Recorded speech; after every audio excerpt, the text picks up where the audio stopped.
I want to examine the Parsha of the week and then see the message that will be pertinent to us and draw from it something that would be encouraging, strengthening, and also enlightening.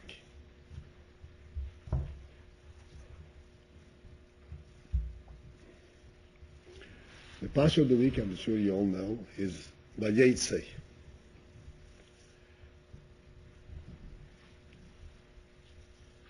Where Yankov leaves Be'er Sheva, the place where his father lives, and it's not just, of course, his father in terms of being his father, but this is the holy place, this is where he learned, this is where he davened, and he's going to Choron.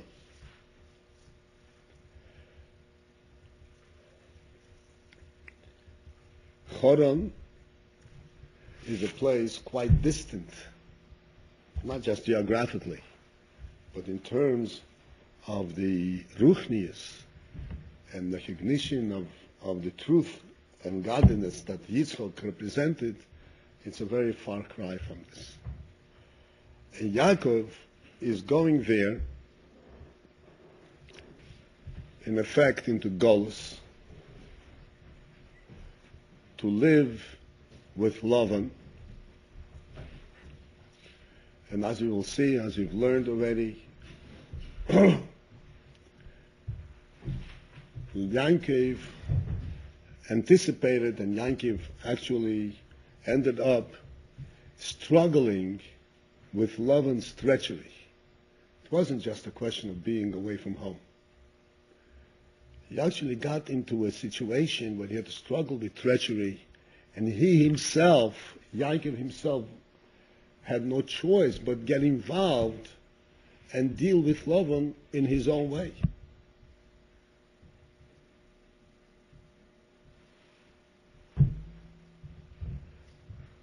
As you'll learn and we'll discuss a little bit, this was clearly a very painful thing for Yaakov.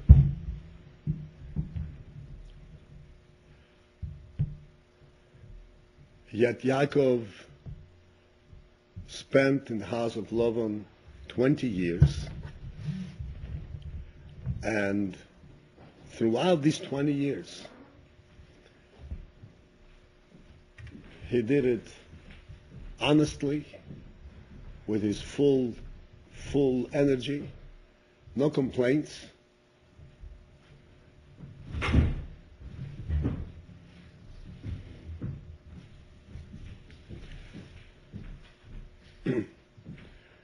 As a matter of fact, right in the beginning, that's a passage that you already learned, right in the beginning, when Yankov first arrives to Choron,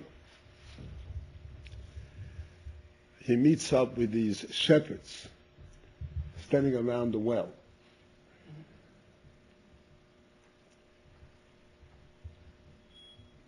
And he sees them standing around the well, and immediately he begins to suspect, why are you sitting around the well? Why aren't you going to herd the sheep? Are you trying to get away with a day's work? Did you learn the Rashi? In other words, he immediately felt the place he is in. And he didn't shy away and say, oh, this is a horrible place. I better keep to myself. No, he greets them, Achai, Smit Achai, my brothers, where are you from? Yaakov sees the shepherds sitting around the well, and he says to them, my brothers, where are you from?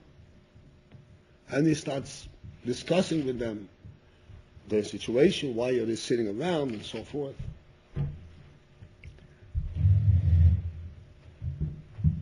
This is the first introduction to Yaakov's sojourn, like your experience in Choron.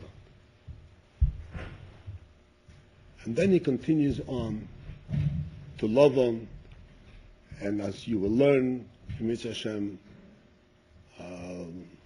Lavan had done every trick in the book and then some.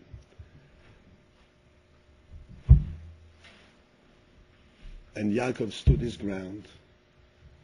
He did his thing. He continued on his path. And Chassidus says that Yaakov actually during these 20 years accomplished infinitely more than meets the eye. It would seem to us what Yaakov accomplished is he stayed away from his house, so he saved himself from Esau, from his brother. And in the meantime, he built a family, and he got wealth on top of it. Essentially, he built himself up. Successfully, God blessed him. There's a much, much greater, surely this is there's a hidden aspect in this. And as a matter of fact, this hidden aspect is what enabled and gave Yaakov the koyach, the ability to accomplish his thing. In effect, Yaakov was conquering and subduing the klipa of love. Just with these normal dealings, where he disproved completely Lavan's treachery, and he faced it down. He didn't succumb to it. He continued to build his family according to his principles. And he actually, in effect, was victorious against Lavan. As you will see at the end, when Lavan leaves him alone, says, okay, we're brothers.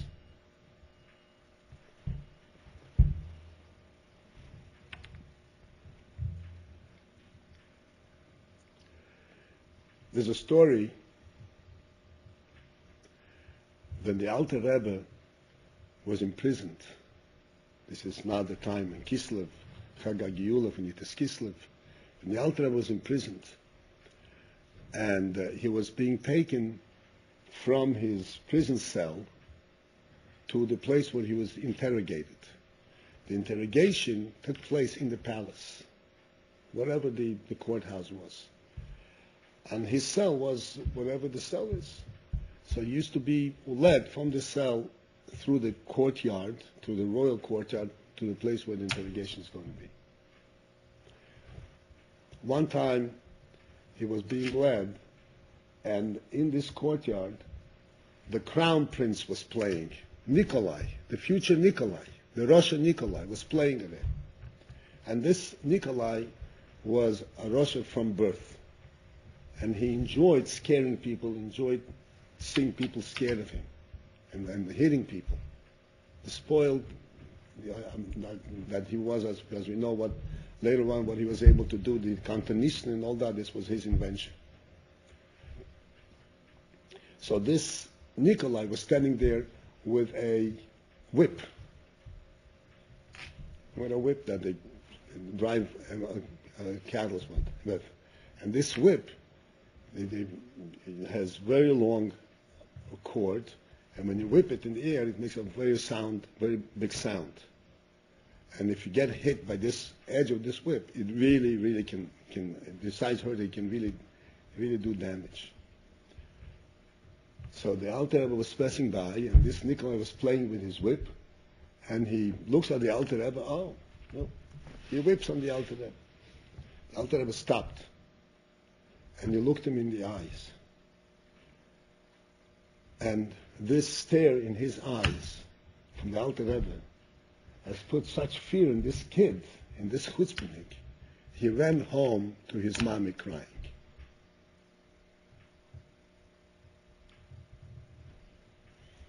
Later on, when Nikolai became this Tsar of Russia, who took a Cantonisten, I don't know if you know the story of the Cantonisten. I don't see a sign of recognition. Cantonisten was a horrible gezerah in Russia, instituted by this Nikolai, when they would grab Jewish children at a very young age, 6, 7, 8. They would grab them, like kidnap them from their homes, and they would send them away with the intent of number one, forcing them to convert, and then conscripting them into the Tsar's army. These Kantonisten would serve in the Tsar's army for 20 years. In which army? Huh? In the Tsars, in the Russian army. 25? 25, 30, made no difference. Because when they survived, it was a miracle. And the Kantonisten, the crime of it was, I don't have to explain to you, but this Kantonisten, this was a tremendous test of the Jewish faith, of the Jewish heart, where they withstood all this torture from childhood. Talk about young kids who were basically ignorant of formal learning. They knew how to daven at that point. That was about it. But they learned in Cheder. And they withstood all of these temptations, all of this this torture. There were stories where a group of Cantonese were being led across a bridge, and all together they said Shema Yisrael and jumped off the bridge. Not to show them to convert. This was a show of force of the Jewish soul. So the Tzemach Tzedek, who was the Rebbe at the time, said that episode of the Alter Rebbe causing this Nikolai to cry has softened, has weakened the character of this person. If not for that, it would even be totally intolerable. That put him in his place for a moment. And that gave him a certain fear, an innate fear, that there was a limit what he can do. So this one encounter actually was a far-flung accomplishment, breaking through and subduing Klippa with the force of Kedusha.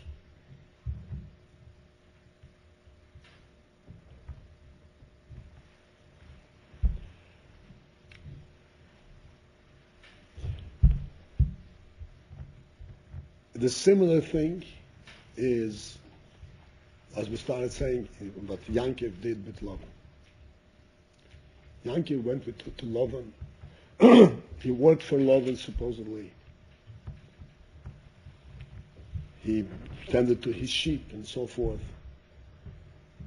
But ultimately, Yankiv was struggling and fighting against the Klippa of Lavan, standing up to it, and causing Lavan ultimately to turn around and recognize all the treachery and all the evil that he did to him.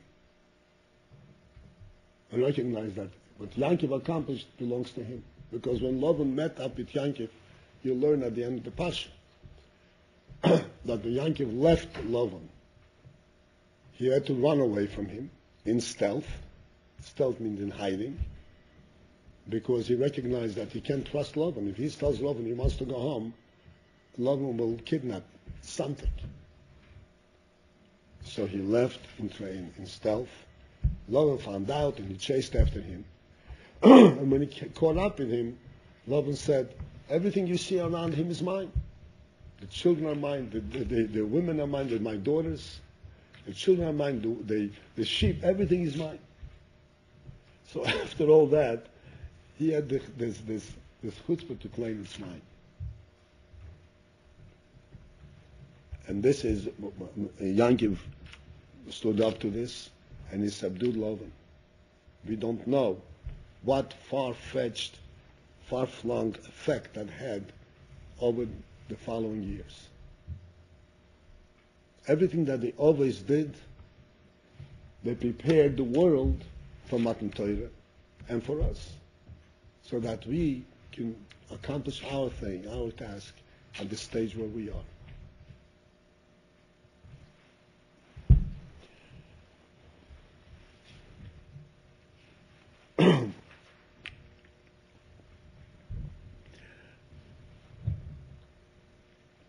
The Rebbe explains in Siches, it's explained in Chassidus, in general,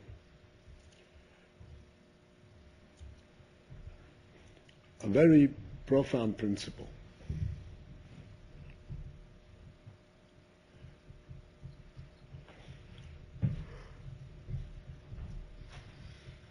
It says,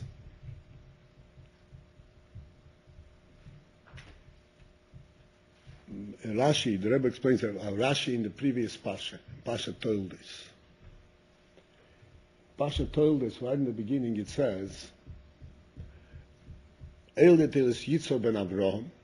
This is the Toldos, the births of Yitzhak, the generations of Yitzhak, the son of Avraham.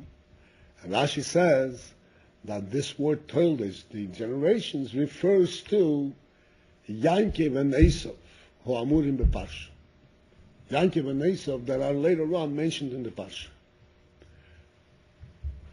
The simple definition and explanation of what Rashi is trying to tell us is because there are some commentators that say that the word Toldos many times in the Torah and in this parsha too does not mean the generations that they gave birth to, but it means the results of their activities, their life story. Rashi says, no, over here it means Toldos, the generations. And who are the generations of Yitzchak? Yankiv and Esav. So the question is, Yankiv, we'd understand, that's Yitzchak's accomplishment. But Esav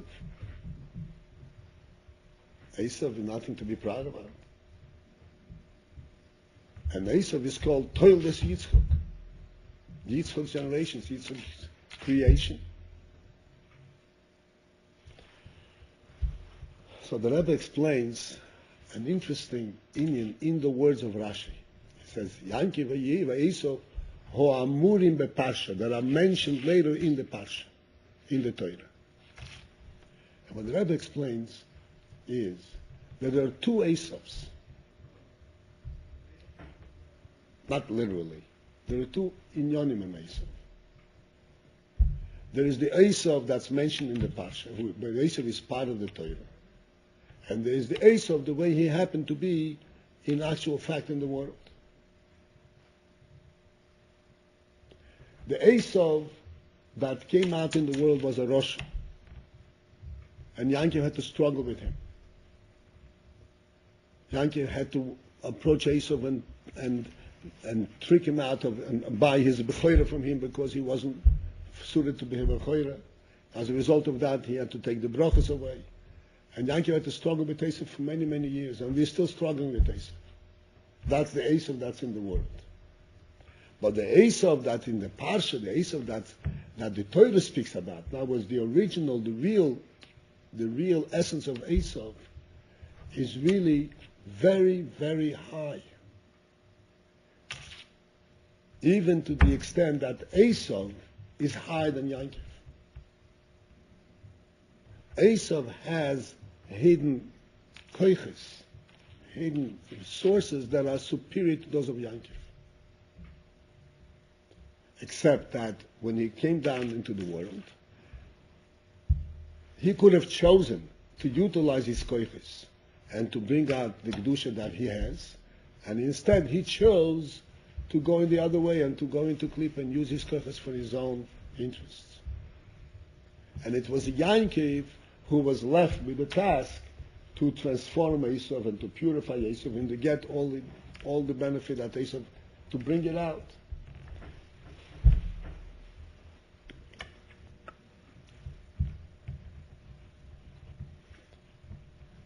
What is the principle in this? What kind of koiches that Esav have that are higher, greater than Yankov's?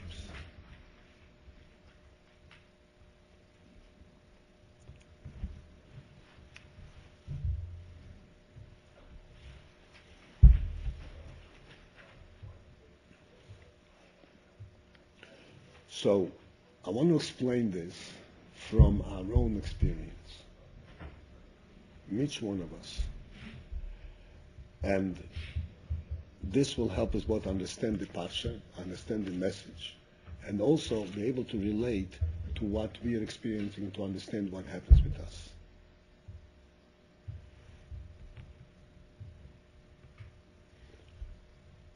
In every person's life, especially as one is growing up and one is finding his way,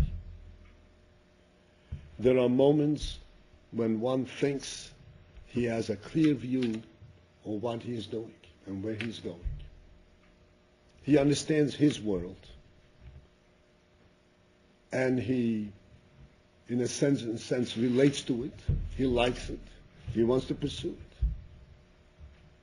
And he kind of projects. He sees ahead. He says, that will be a good thing to accomplish. And as he progresses, there are things that are disappointing. Things that he sees, that's not the way he anticipated it. He sees that his projection was not entirely right. And he starts reflecting back. And then it comes to a point where he is what's called in no man's land. He's nowhere. He lost sense of the value that he had defined for himself, of where he wants to go, what he thinks life is about. And he could not find a different definition, that which he had now realized has to replace his original projection, his original thought. And he is now in a situation of nothing. He's lost.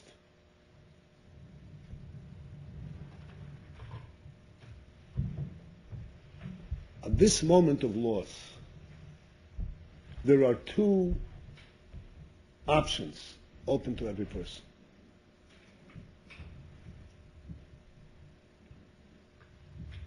I want you to hear this, okay? At this moment of loss, this is a very important moment.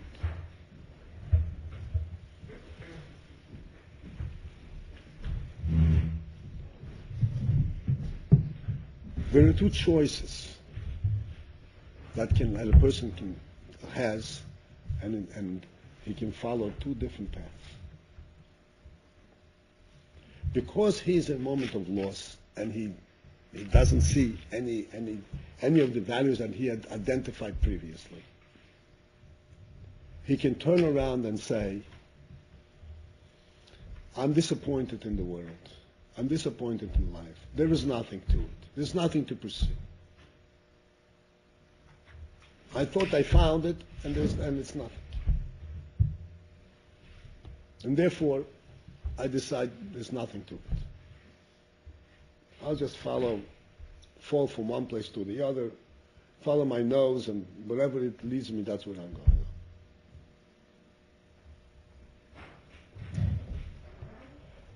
There's another, quite opposite perception that one has, an option that is given to him, that requires tremendous insight, but every one of us has it.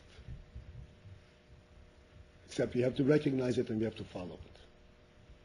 And that is, it is true, I don't know where I'm going. And I don't know what life and the world is about. But one thing I know there is something to it. There is a truth. I don't know what it is.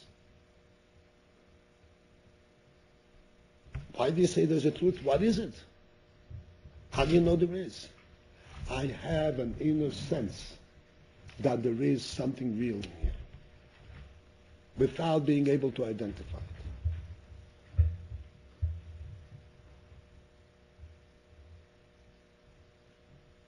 This inner sense that there is something true, even though I have no way to identify it, is an insight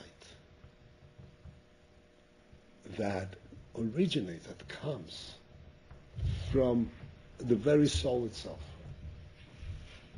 because intellectually, emotionally, there's nothing there.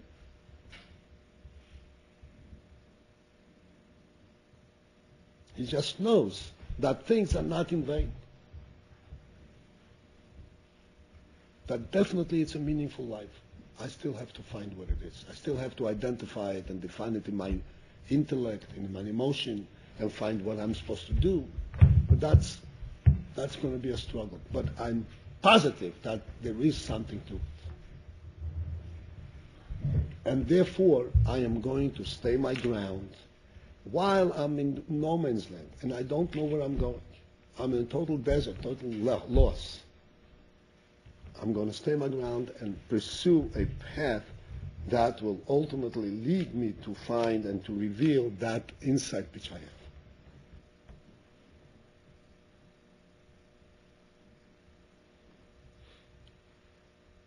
This insight clearly is beyond intellect, because intellectually he can't explain it. It's not based on any experience that he has had. This is simply attesting to the inner force, to the inner neshama that everyone has. It's not from his experience, it's from what he is, from the God that's inside him. That he knows is absolutely true and it's there.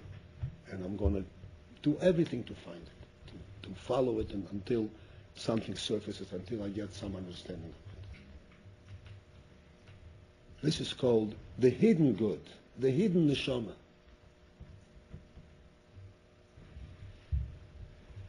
And this is what Tiferes explains. Yankov and Esav are amurim beparsha. Esav is also part of the parsha, part of the Torah. But the Esav that's in the Torah is even greater than Yankov, because Yankov represents that good and that godliness which can be identified, because that's what Yankov is. Yankov had a life of Torah and mitzvahs, of goodness, of righteousness. He identified always with Kedusha. This is a goodness that can be identified. Esav, he had that good of the hidden level. And he had to recognize that even though I don't see it, there is something there. That was Esav's function. And then he would have brought out a good that's superior to that of Yankov. Instead, he chose the path, I'm just enjoying my life. There's nothing to it. And Yankov then had to go to Esav, had to go to Lavan, and he himself had to struggle with that hidden state in order to reveal the good that is there.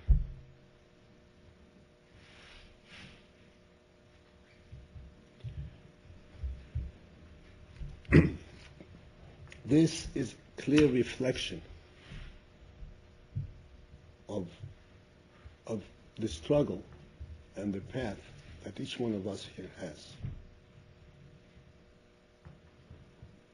And we ask ourselves, why is it so difficult? Why do I have to struggle so much?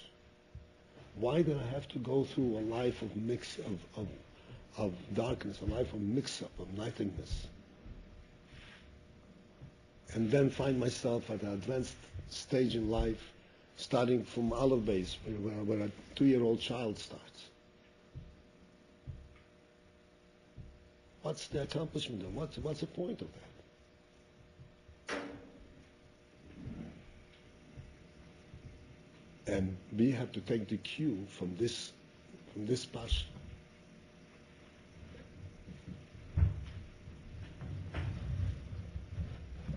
There's enormous accomplishment in that.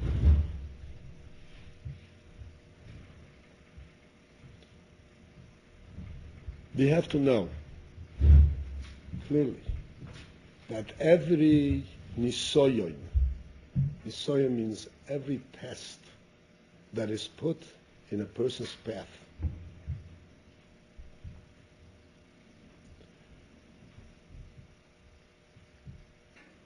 is instrumental. Instrumental means it has the effect.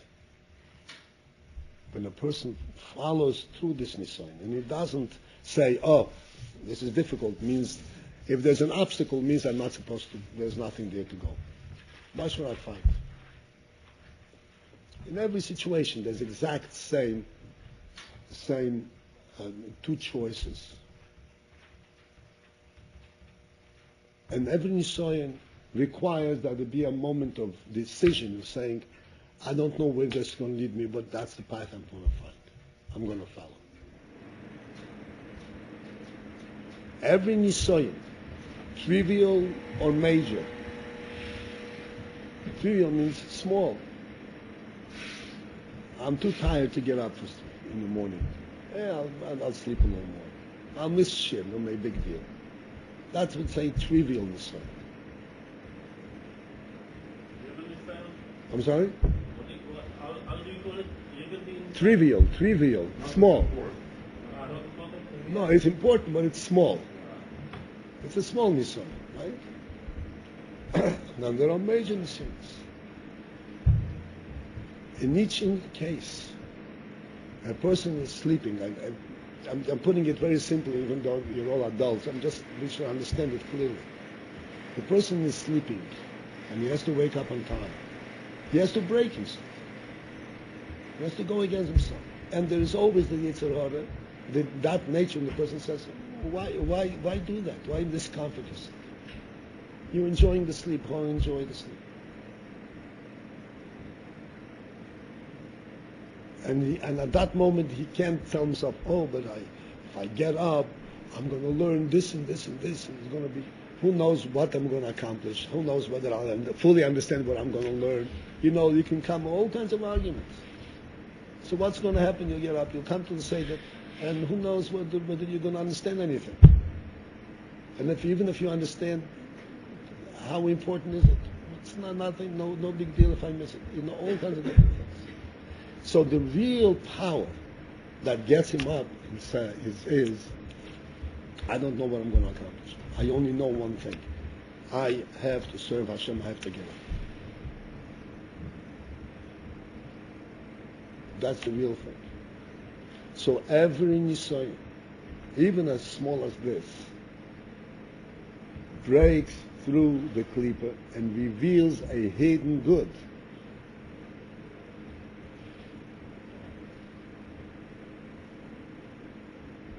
And ultimately, it elevates the person to heights that he never imagined before.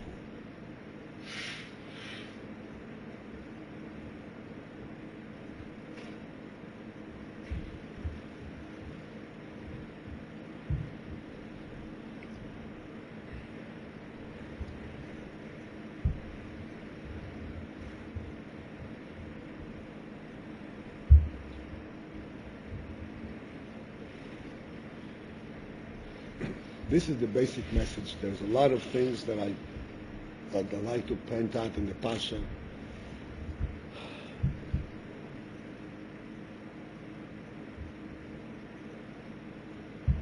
But I'd rather elaborate on this thing because this is something which is very close to us.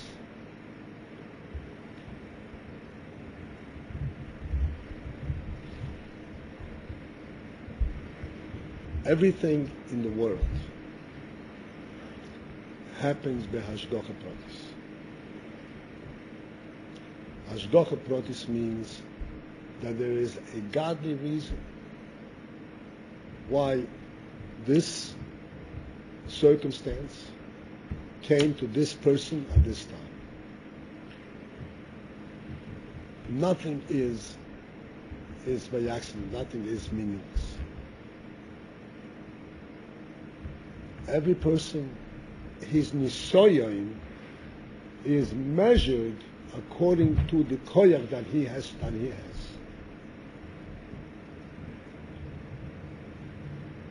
Chassidus explains an interesting phenomenon.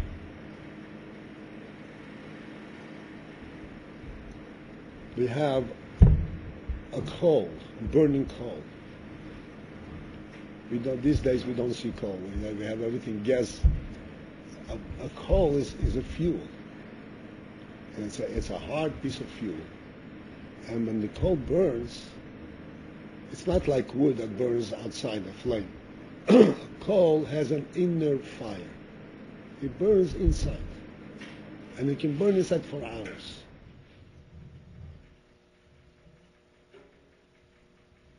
Because it's fuel through and through. And when you give a blow on it, all of a sudden a flame comes up. You look at it, it looks like it's nothing there. But you know that there is a fire in there because if you blow on it, a flame comes up. So this is called a hidden fire inside the coal. This hidden fire inside the coal is much hotter than the flame that flickers up. Even though it's hidden. And it can go on for hours and hours. In olden days, when people used to put up cholent for Shabbos, how they put up cholent for Shabbos? There wasn't this gas that you can control and let it run. They used to put coal on the bottom, and the coal used to simmer for the whole Shabbos and keep the cholent very nice and hot. As a matter of fact, very tasty. Cholent made on coal is even much tastier than gas, but unfortunately, we missed that one out. Then there's another fire, also a hidden fire. If you take a flintstone, a stone, and you hit it, a spark comes out. That also is like a hidden fire in this stone. But this fire hidden in the stone is so hidden that you can't even extinguish it. The coal, if you put it in water, it extinguishes. It's no more fire. But the fire that's in the stone cannot be extinguished. You can put it in water, take it out, while it's still wet, hit it, and the spark comes out. Because this is a fire that cannot be extinguished. Coming. Take a flintstone, if you hit it hard. Or the Mauritian, how did he make fire?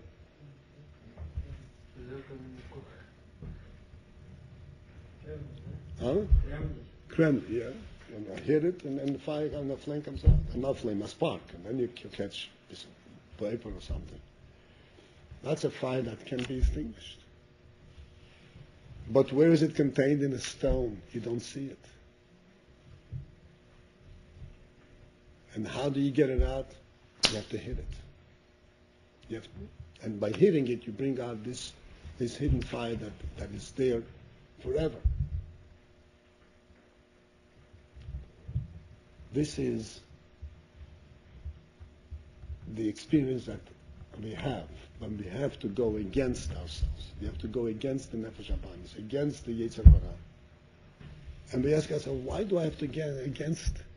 Because in this Yetzer Hara is contained a fire. But we don't see it. And when we struggle with it, that's when the fire comes out. And that's a real fire. That's a fire that's more unextinguishable. It can be destroyed. It's forever.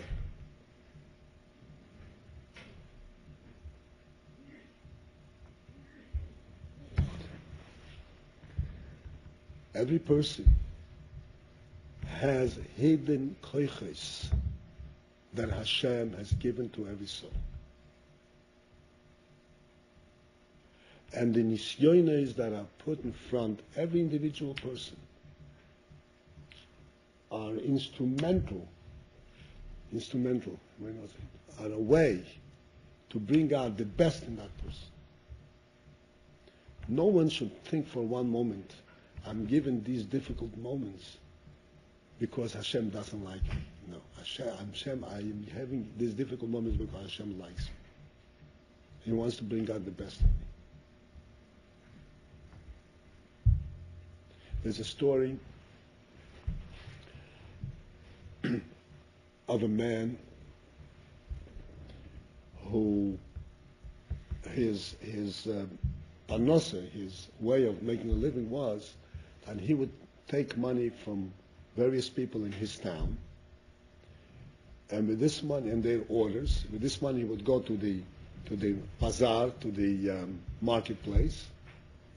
He would purchase all their wares that they needed, and he would bring it back to them, and they would pay him for the service.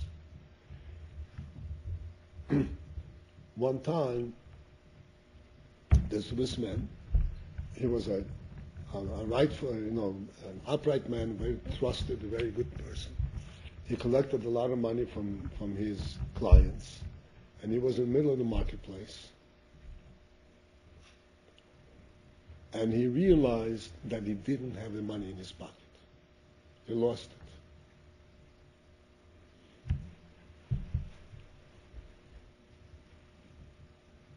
As a matter of fact, he didn't lose it. Somebody found it in his pocket.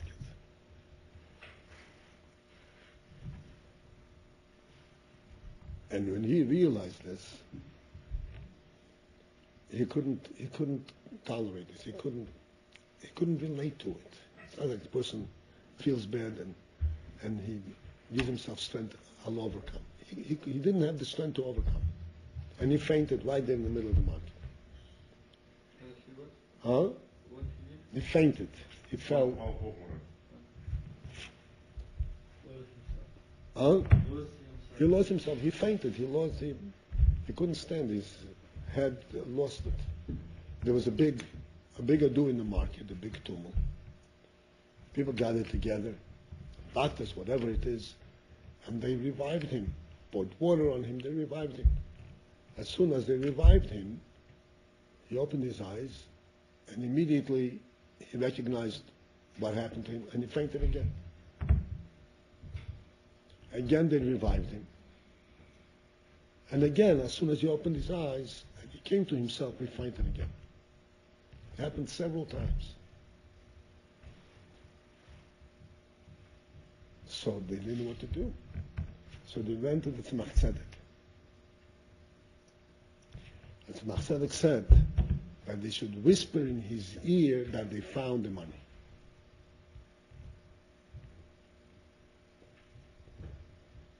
So they did that. And after they whispered in his ear several times, they found the money. Without water or anything, he woke up, opened his eyes, and he got himself. And right there is seeing this big ado, and what was happening. Apparently, the thief himself didn't mean to kill him; he only meant to take his money. So he said, "Oh, I found the money," and he returned the money to him. It was a double miracle. So then they went to the Tzemach Tzedek, and they said to the Tzemach Tzedek, "You claim that you don't perform miracles. Wasn't that a miracle?" So Tzemach Tzedek said, it wasn't a miracle at all. He said, they came to me and they told me that they revived him once, twice, 3 times, and he fainted again. And obviously it means that he did not have the mental capacity to suffer such a test, such an issue. Hashem does not send a person a test that he cannot take. So I knew it had to be found, because the man is not capable of carrying it.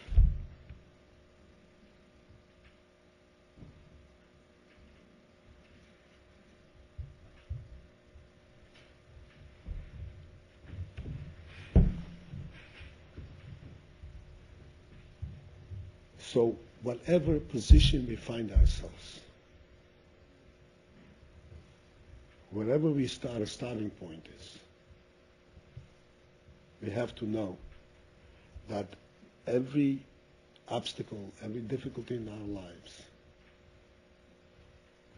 has a place for us. And it brings out the inner koyach that Hashem has put into us. This both, it elevates us and it allows us to fulfill our mission in this world. The neshama mission, why we are in this world in the first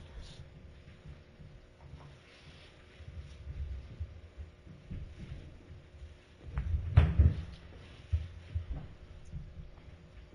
And with Hashem's help, we succeed. We reach the point of this, of the full-fledged human being, a yid. We reveal the neshama power that we possess,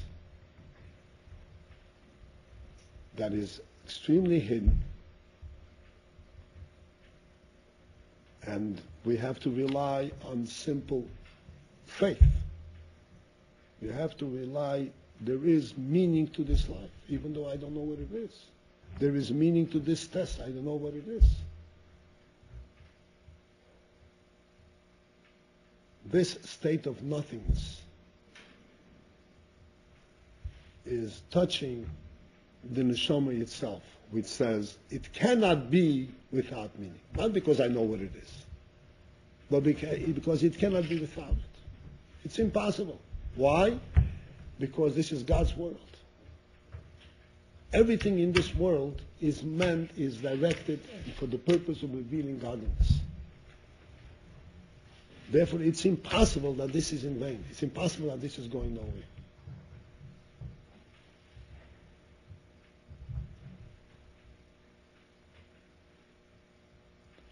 This recognition alone is way beyond anything that a person knows by direct understanding and learning. This is the force, this is the strength behind everything that a person does. Take an example on the lighter side of life. A person goes and he develops a business. He puts in all his wealth, and he puts in all his life and all his koiches, and other people's wealth. On what basis? Because he makes a cheshbon, he believes this is going to work. Every cheshbon, every calculation that he makes can have a plus and a minus, can work and can fail. The real power behind any risk-taking is the belief in God and belief in the world. It's not going to fall apart. Like I mentioned to you a while ago, when somebody asked the Rebbe whether nuclear warfare is possible. You remember I discussed this. And the Rebbe said, it can be ruled out, it's possible. Because the history has shown that everything that people created, they ultimately used. Who knows? It's wild, but it's possible. So then the man said, in that case, the world will be destroyed. And to this the Rebbe answered, that is not possible. Was it not possible? Logically, it's absolutely possible. The nuclear arsenals that exist in the world can wipe out every last vestige of life in the world. So why is it saying it's not possible? Because the existence of the world is beyond the power, the known power, but beyond the logic. It's an essence, it's God's will. That cannot be eradicated. This is the faith, this is the power that each one of us possesses in our souls. Not just what we understand. What we don't understand is more powerful than what we understand. What we understand is a little trickle from the soul that we don't understand.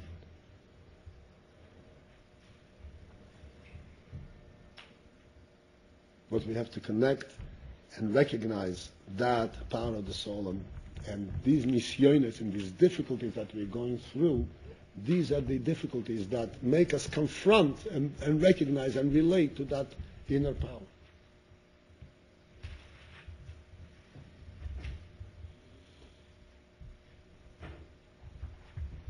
So in conclusion,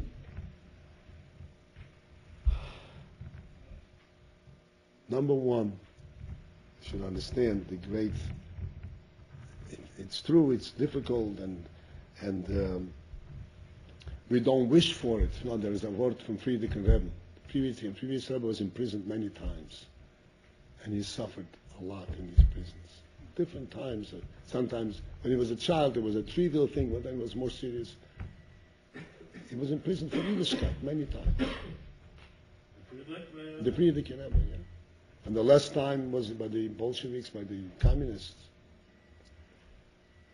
So the Rebbe said one time, he says that the suffering that he had in the prison, when he went through, he would never wish it on himself, never ask for it. But neither will he sell it for any money now that he had it.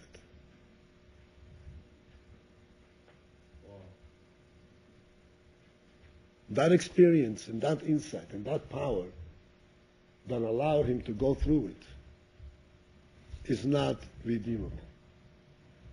It's not measurable. You take it in love, לקח את זה באהבה. מה? לקח את ה-20 האלה באהבה. לקח את היצורים באהבה, לקח את היצורים יותר מאהבה. It was more than ahava. The Rebbe didn't have a Yisurim for himself. He had Yisurim for the Jew, for the whole world. To break through, to destroy communism. Just like I told you the story of the Alter Rebbe. When you looked in Nikolai's eyes and caused him to cry, and that weakened him, that ultimately, when he gave the Gzeres, there was some limit. The same thing with communism.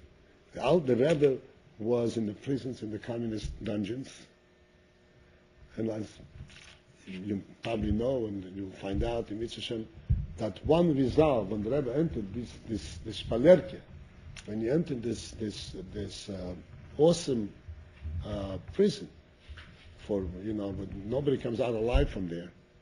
The Rebbe has said that he resolved to himself that he will not cooperate with anything they tell him. He will not cooperate with them in any which way. In other words, he will not give them credence, he will not give them recognition that they are the boss, that they have any power over him. Nothing.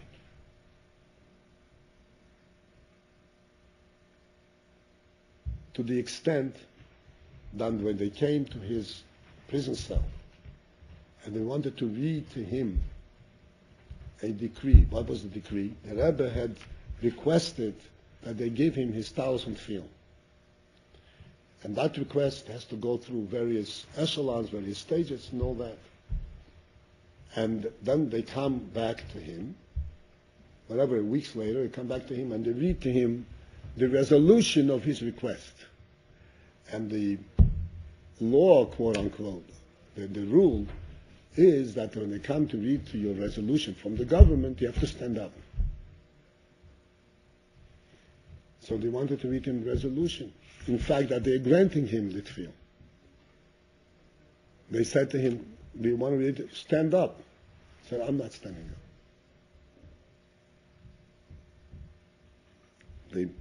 They told him, or threatened him, and they threatened him, and they said, they'll beat you. He said, they beat me. They beat the Rebbe. But he will not stand up.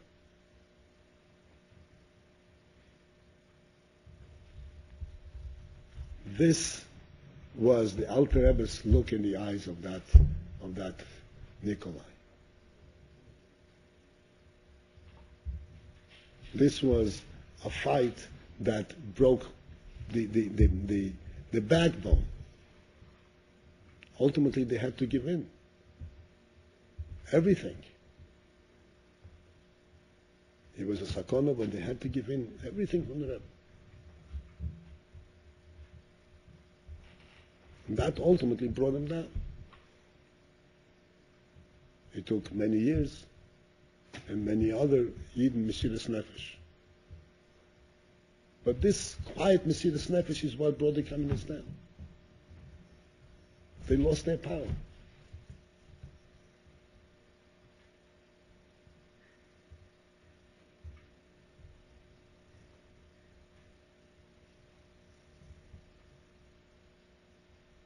So we do not wish.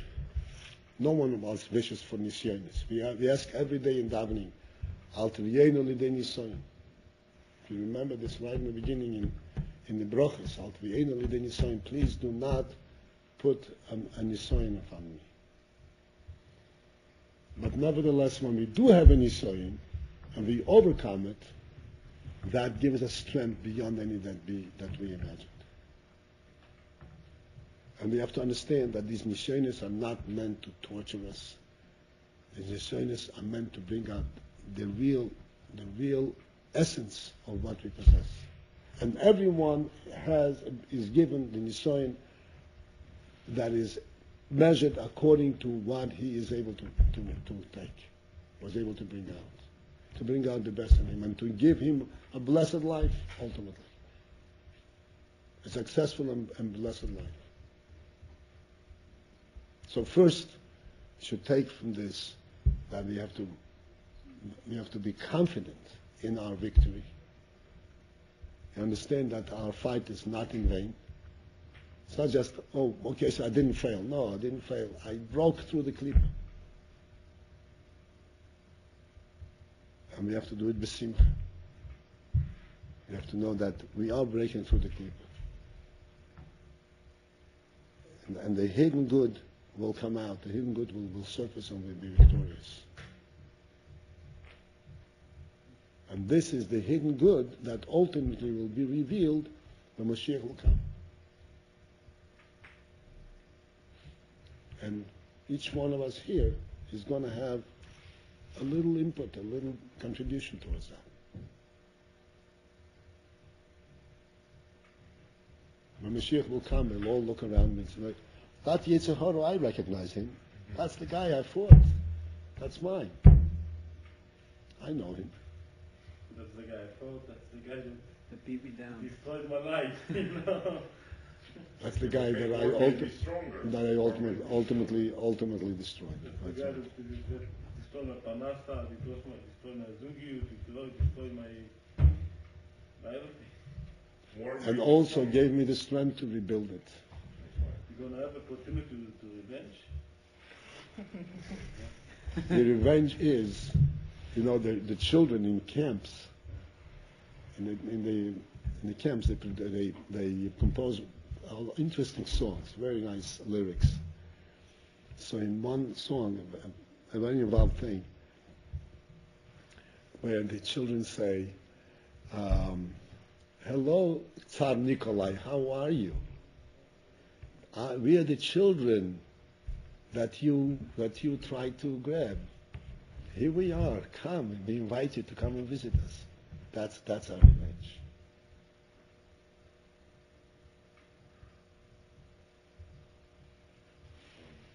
The revenge is going to be that you're going to show look, I wake up early.